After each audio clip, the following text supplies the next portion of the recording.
Mondays at 12:30 on News Channel 6.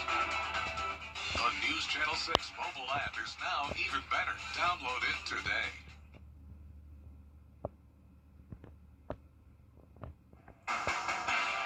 Live from Television Park, this is WJBF News Channel 6 at 5.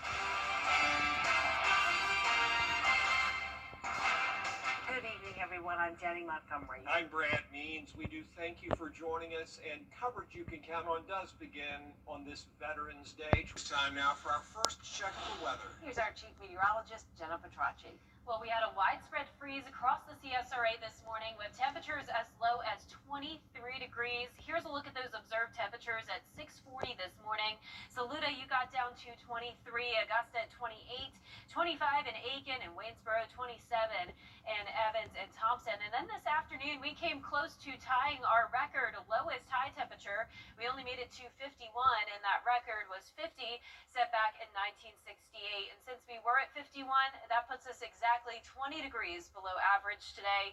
We're already seeing those upper 40s, 46 in Aiken, still at 51 in Louisville and Millen.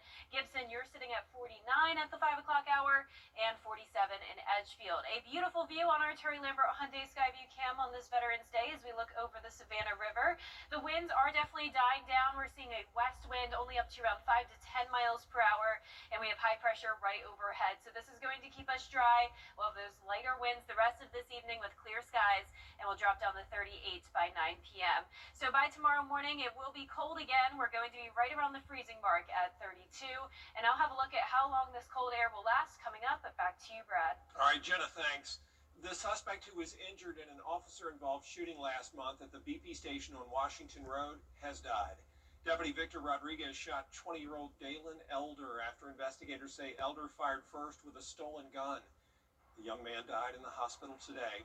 Rodriguez and another officer involved in the shooting have been cleared of criminal liability for the use of force in Elder's death.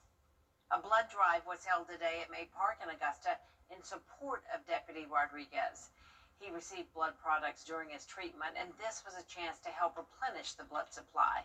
It was sponsored by the Shepherd Community Blood Center and the Sheriff's Office. This is what we call a replenishment drive. It just gives us an opportunity to help somebody that's had, some sort of unfortunate event, and it also gives the community an opportunity to give back and get involved as well. For every blood donation today, Shepherd will provide a monetary donation to the Rodriguez family. In Emmanuel County, 4 people in jail facing federal child trafficking charges. Jermichael Williams, Brian Willis, Samantha Reese, and Samantha Bradford, they're all accused of sexual abuse and exploitation of minors, sex trafficking, and producing and trafficking child pornography. If convicted, they each face up to 30 years in prison. A local mill in Augusta is permanently closing its doors. West Fraser says it's shutting down its plant on Doug Bernard Parkway at the end of the year. The company cites timber supply challenges and soft lumber markets as the cause for the closure. The move is expected to impact around 130 employees. West Fraser states that it will provide work opportunities to the affected employees where available. Well, the government shutdown is supposed to end. Reporting in Buffalo, I'm Angelica Gallagher. Freezing temperatures again tonight, but we are warming up on Wednesday, and the 70s will be back before we know it. And just some isolated chances of rain next week. I'll have a look at your next 10 days when we return. Weather headlines on WJBF News Channel 6. Brought to you by Southpaw Roofing. Roofing done right. Did you work at a DOE nuclear site? Do you have Learn to prepare an amazing meal with a hometown feel. We've gathered the best recipes from across the CSRA all in one place. Brandon Dawson and Jarrett Ledger host Your Hometown Kitchen, Fridays at 12:30 on News Channel 6. Now, your most accurate forecast with WJBF Live Viper 6. Welcome back. There was some snow down in the southeast yesterday. That's no longer the case, but we are still tracking some winter weather up near the Great Lakes region and over towards the northeast with this low pressure system moving in. That's where we can see a nice snowy view on our Terry Lambert Hyundai Skyview cam up in Syracuse, New York. You can see the snow all along the grass there. Definitely very cold all across the nation though, so even though we're not seeing snow here in the CSRA, it does feel like it could snow as we're sitting at 49 degrees, about the same temperatures that we had yesterday evening, and we have a northwest wind coming in at 7 miles per hour, so that's the good news. At least the winds have settled down, so we're not feeling as harsh of a wind chill, but it's another very dry day with dew points only in the teens, humidity at 27%, and you can see a lot of places now in those upper 40s. 46 in McCormick and Saluda, still at 50 in Swainsboro, Sandersville, you're at 49 and 48 in Bamberg and Barnwell. So as we look ahead to the next several hours, now with those winds coming in still around 5 to 10 miles per hour, it will feel a few degrees cooler than the actual air temperature, feeling like the freezing mark at 32 by the 10 o'clock hour, and then once we get into the overnight hours, it will be feeling right around 30 degrees as those actual temperatures also drop to around 30 in some spots. So last night we got as low as 23. Tonight it's not going to be quite as cold. I am expecting us to get to 32 in Augusta, 33 in Aiken.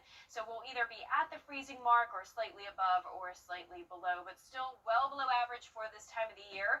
As we go throughout your morning tomorrow, you can see it with that wind still coming out of the west-southwest up to 10 miles per hour. It will be feeling a little bit colder out there all the way through 10 a.m. Now, high temperatures tomorrow will be noticeably warmer, so once we get into the afternoon with all that sunshine, it's actually going to feel really comfortable out there with highs back into the middle 60s, so much warmer than it was today. And then looking ahead, we're going to see warmer temperatures continuing all the way into the end of November, so above average temperatures in the forecast all along across the southeast, and you can see that here on our high temperature map. We're expecting the 70s to return on Thursday, and it's not going to be just one day or a couple days of 70s. We're expecting that to continue all the way into next week, getting all the way up to around 76 next Sunday and Monday with not a lot of rain in the forecast. It's been dry all this month so far, and this is typically one of our driest months out of the year, but we could use some rain, and it looks like our best shot at seeing that will start next Tuesday, continuing into next week. So just a 20% chance of showers Tuesday through next Friday as those high temperatures stay in the low 70s, lows around the 50-degree mark. But before we get to that, we're going to have lots of sunshine and nice dry weather with those warmer temperatures to look forward to starting this Thursday. All right, Jenna, thanks. Up next, flu season. Why doctors say this year could be worse than usual after the break.